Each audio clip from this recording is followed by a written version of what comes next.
भागवत गीता का 15वां अध्याय। श्री भगवान बोले, संसार अश्वत्थ के समान है, जिसकी पुराण पुरुष जड़ ऊपर है और चराचर शाखा नीचे है। वेद इसके पते हैं, जो यह जानता है वही वेद का ज्ञाता है। इसकी शाखाएं ऊपर नीचे फैली हुई है। सत्व, रज और तम गुण इसकी रस वाहिनी नसें, जिनसे पालन होता है। शब्द रूप इसकी डालियां है, पीछे कर्म रूप में प्रकट होने वाली इसकी जड़ें नीचे मनुष्य लोक में और भी नीचे तक चली गई है। पर अश्वत्थ का यह रूप, इसका आदि अंत और आकार संसारी प्राणी के ध्यान में नहीं आता तथा इसकी जड़ गहरी है। ऐसे इस पीपल को वैराग्य रूपी दृढ़ शास्त्र से काटकर वह स्थान ढूंढना चाहिए जहां से फिर लौटना नहीं पड़ता, और साथ ही वह विचारना चाहिए कि जिसमें वह पुरातन प्रवृत्ति उत्पन्न हुई है, उसी आदि पुरुष की शरण हूँ।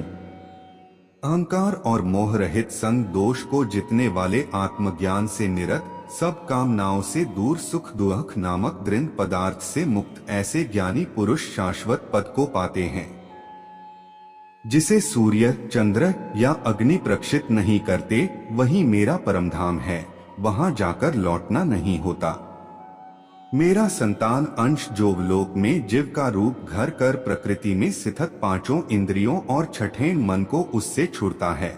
जैसे वायु पुष्पादि को गंध को दूसरे स्थान में ले जाता है, इसी पार कर यह देह स्वामी शरीर धरना करने के बाद जब उसका परित्याग इंद्रिया और मन को साथ ले जाता है। कान, आँख, चर्म, जीभ, नाक और मन का आश्रय लेकर वह जीव विषयों का भोग करता है।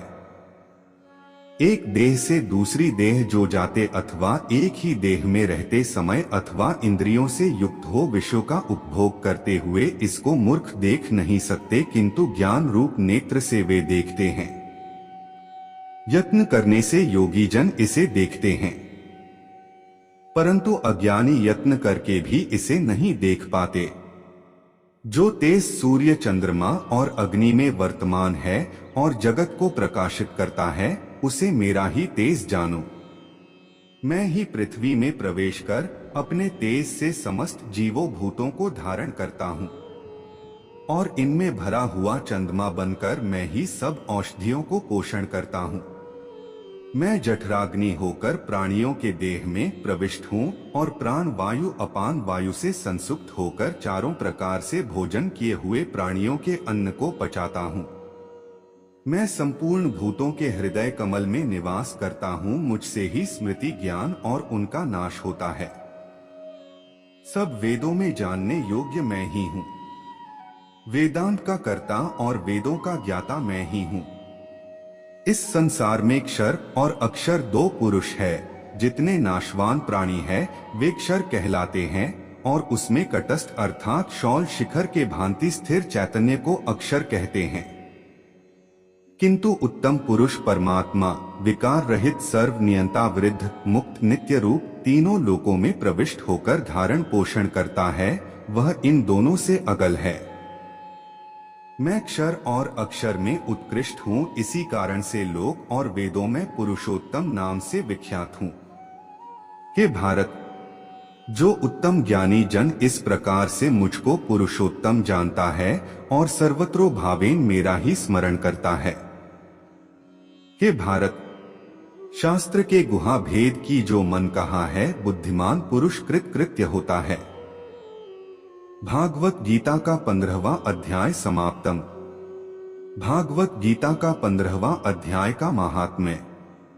श्री नारायण जी बोले, हे लक्ष्मी, अब 15वां अध्याय का महात्म्य सुन। उत्तर देश में एक नृसिंह नाम राजा था और सुभग नाम मंत्री था।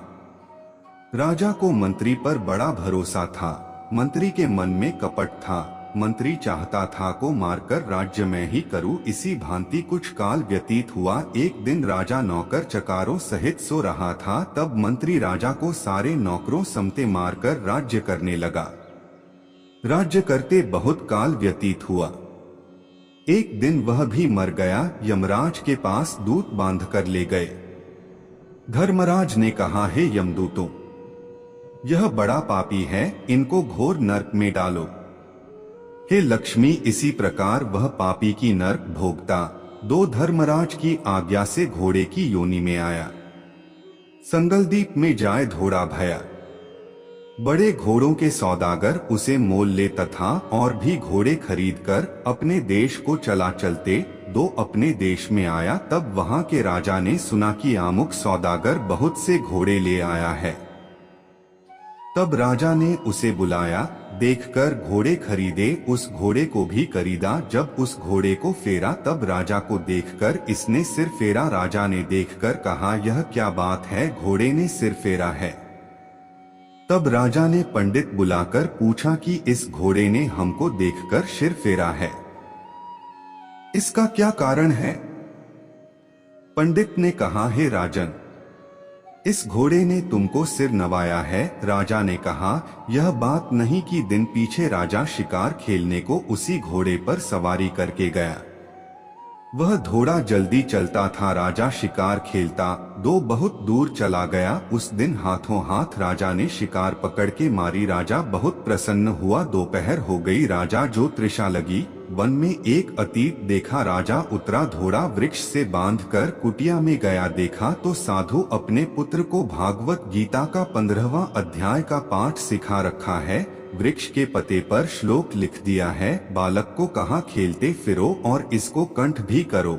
जिस वृक्ष से राजा ने घोड़ा बांधा था, उसी वृक्ष के पत्ते पर श्री गीता जी का श्लोक लिखा था।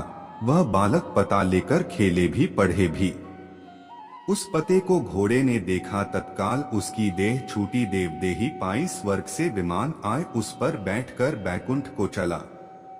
इतने में राजा पानी पीकर बाहर आया, देखे तो घोड़ा मरा पड़ा है। राजा चिंतावान होकर बोला, यह घोड़ा किसने मारा, इसे क्या हुआ? इतने में वह बोला, हे राजन, तेरे घोड़े का चैतन्य मैं हूं, मैंने अब देवदेही पाई है, बैकुंठ को चला हूं। राजा ने पूछा, तुमने कौन पुण्य किया है? हे राजन, यह बात ऋषिश्वर से पूछो। राजा से मुनिवर ने कहा है, राजन, गीता का श्लोक लिखा हुआ पता इसके आगे पड़ा है। घोड़े ने अक्षर देखे हैं, इस कारण घोड़े की गति हुई। राजा ने पूछा, घोड़ा कौन था? और घोड़े को सिर फिरने की बात भी राजा ने कही। मुनीश्वर ने कहा, राजन, पिछले जन्म में तू राजा था, यह तेरा मंत्री था, यह तुमको मारकर राज्य करता था, तू फिर राजा हुआ। यह मरकर धर्मराज के पास गया, धर्मराज ने इसे नरक में जाने को कहा। बड़े नरक भोगता 2 घोड़े के जन्म में आया। संगलदीप आकर तेरे पास बिका। जब इसने सिर हिलाया तब कहा था, हे राजन, तू मुझे पहचानता नहीं, परंतु मैं तुझको पहचानता हूँ। यह चुप हो गया। राजा ने विस्मित होकर दंड की पीछे लोग आए, मिले, सवार हो अपने घर, अपने पुत्र को राज्य देकर आप वन को गया। तब श्री गीता जी का 15वां अध्याय का पाठ किया करे, जिसके प्रसाद से राजा भी परम गति का अधिकार हुआ। श्री नारायण जी बोले, हे लक्ष्मी, भागवत गीता का 15वां अध्याय का यह महात्म्य मैंने तुमको सुनाया है। भागवत गीता का 15वां अध्याय समाप्तम। दोस्तों, आपको वीडियो कैसा लगा ये हमें कमेंट बॉक्स में जरूर बताएं। अगर आप चैनल पे नए हैं तो सब्सक्राइब करें और बेल आइकॉन पर क्लिक करें ताकि वीडियो डालते ही आप तक नोटिफिकेशन पहुंचे।